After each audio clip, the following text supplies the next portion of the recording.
Praise the Lord. அன்பு தேவ பிள்ளைகளே, உங்களுக்கு வாழ்த்துக்கள். அப்போஸ்தல நடவடிக்கைகளின் புஸ்தகம் 16வது அதிகாரம் 26வது திருவசனம் இன்றைய தினம் உங்களுக்காக ஆண்டவர் தருகிறார். சடுதியிலே சிறைச்சாலையின் அஸ்திபாரங்கள் அசையும்படியாக பூமி மிகவும் அதிர்ந்தது. உடனே கதவுகள் எல்லாம் திறக்கப்பட்டது. எல்லாருடைய கட்டுகளும் கழண்டு போயிற்று என்று இந்த வசனம் சொல்லுகிறது.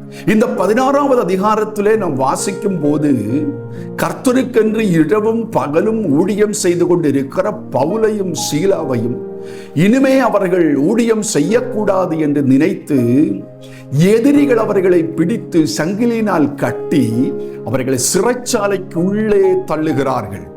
விடிந்தால் அவர்களை கொலை செய்ய வேண்டும், இனிமே இந்த உலகத்திலே அவர்கள் இருக்கக்கூடாது என்று நினைத்து சத்துரு அவர்களுக்கு விரோதமாய் பெரிய திட்டத்தை தீட்டுகிறார்கள்.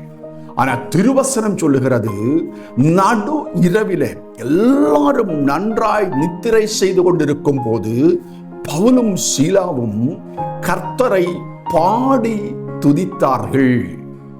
அப்பொழுது சிறைச்சாலையின் அஸ்திவாரங்கள் அசைக்கப்பட்டது. என் அன்பு பிள்ளைகளே, ஒருவேளை சத்துரு உங்களை சில சிறைக்குள்ளே அடைத்து வைத்திருக்கலாம்.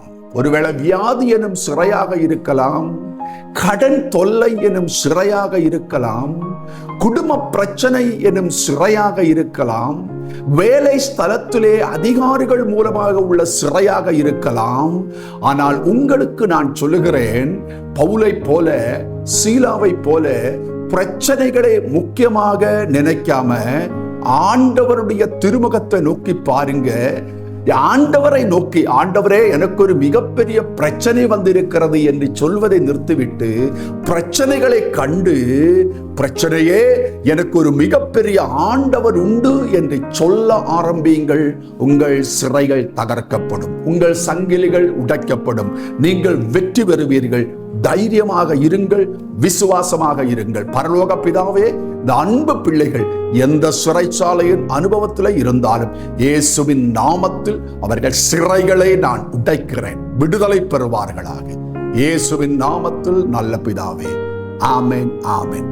வார்த்தை உங்களுக்கு நிறைவேறுவதாக. God bless you. Amen, amen.